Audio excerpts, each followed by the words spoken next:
One thing I've learned along the way is that a good budget is essential for achieving financial independence. I would not be in the position I am in now, with sufficient passive income to meet my costs, a mortgage that is paid off, and a degree of financial freedom, if I had not begun a budget when I was around 19 years old. I'm going to explain 6 distinct approaches to financial planning. You may choose the one that best fits your needs by listening to my advice, giving it some thought, and then trying out several approaches. If you follow the various budgeting suggestions I received, you'll have to live off of bread for the rest of your life. The budget that serves you best is the one you enjoy making, since a budget isn't just a set of rules and restrictions. It's something you design based on your own preferences and goals. Thank you for coming back to Financial Fortune. Leave a comment below telling us about your preferred budgeting method and style before we begin the video. Bear in mind that these allocations are meant to ensure that you enjoy your efforts as you try new things. It's not necessary that you love every minute of it, but it is crucial that you find some enjoyment in it. A basic budget. Together, it helps you get closer to your goal of financial independence. When I initially started budgeting, I had a problem in the sense that whenever I came into possession of cash that did not belong to me, I would use it to buy things for other people, feed them, or even somehow dispose of it. I'll be the first to acknowledge that if the money didn't have a designated recipient, it probably wouldn't have been saved or invested. After reading numerous books, I settled on the idea of making modest dollar-for-dollar exchanges, such as the creation of 6 different employment. As a first priority, I set aside a portion of my earnings from the first job to establish a fully filled emergency account, with a cushion of 3 to 6 months' worth of expenses. After that goal was reached, I would simply send over an additional sum each year to account for inflation. Aside from teaching, investment was my second job. It was crucial for me to put some of my wealth to work for me so that I could increase my wealth. Additionally, third, I needed some of my wealth to free me from my mounting debt. To put it simply, I was in, and at that point, I had roughly $13,000 in debt and credit card debt, but it was for business usage. Nonetheless, I really wanted to get out of it since it was actually pretty risky, yet, a portion of my money went towards debt getting me out of debt. Expenses were fourth, although a portion of my income had to go toward meeting my basic needs. I was curious if you were having fun and could afford it today, given the fixed costs of things like housing, food, and transportation. The first 4 are the essentials, the remaining items are wants, but nothing too extravagant, and the 5th is fun money.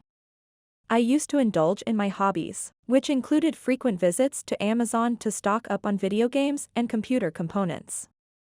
For me, these days, it's more about having adventures, trying new places, and generally just getting out of the house, but it can be anything you enjoy. 6th on the list was charity. I plan to give back some of my earnings through tithing or other forms of donating.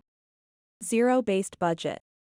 This zero-based budget and the baby steps that accompany it are designed to help you achieve your ultimate goal of financial independence. You can have a great automobile that gets fantastic gas mileage, is well maintained, and is equipped with a GPS. But if you don't know where you're going, none of those matters. The basic idea is to have zero remaining in your budget by month's end. Dave Ramsey recommends allocating 90% of your income toward your costs, with the remaining 10% going toward whatever you like. It's important to account for every single cent, therefore your budget should equal zero after all of your expenses, debt payments, investments, and so on. 50-30-20 budget.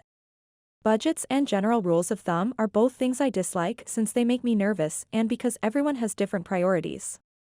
In a nutshell, half of the budget would cover essentials, 30% will cover luxuries, and the remaining 20% will go toward long-term goals like savings or investments. When you first start taking steps toward financial freedom, such as spending money on fun and charity, it may seem counterintuitive to spend 30% of your income at once. It's not a huge chunk since you should focus on other things at the outset, but you want to get to a point where you can have a lot of fun, so that's the big picture. 70-10-10-10 budget. The basic principle is that 70% of your income will go toward covering your day-to-day expenses, such as rent, food, and transportation, while 10% will be allocated toward active opportunities to invest, such as starting a business or seizing an emerging opportunity.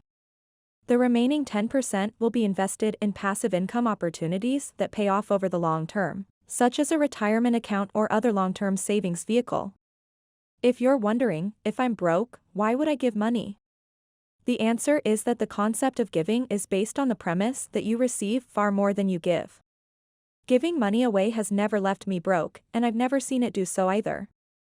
It's not like you can say, I'll contribute when I have more money, because it's going to get harder to give when 10% of $1 million is $100,000. There's a reason why you want to give, and on top of that, it feels really good to give, and it's a very good practice to do. Reverse budget. It's the kind of budget I may try out if I'm just starting off and want to see what works, but the basic idea is to ask yourself how much money you want to save and then set your spending limits accordingly. This budget is fine as a jumping-off point, but I wouldn't use it long-term. Personally, I prefer budgets that detail specific roles and responsibilities, but that's just me. Kikibo budget. It's the 4 basic questions posed by the Japanese budget. The first is your ideal spending limit, the second is your desired savings rate, the third is your actual expenditure, and the fourth is what changes you may make to improve the situation. In a perfect world, the override agreement would be: it's a great budget for beginners because it teaches you how to keep track of your money, but I prefer the budget I made for myself. For me, the best part about having a budget is that it gives my money a purposeful, repeatable work. You should set up an automatic investment plan, put your emergency fund in a separate account so you won't be tempted to spend it, and aim to keep your expense ratio below 70. 90 seems like a reasonable upper limit, but 70 is the sweet spot. My methodical nature requires that you bring classifications, but if you're not the creative type, feel free to make up your own system. The best budget is the one that works for you, so I just go with the flow, save/invest this much, etc. As a whole, this video concludes here. If you've read this far, please let us know which of these 6 budgets you prefer by leaving a comment.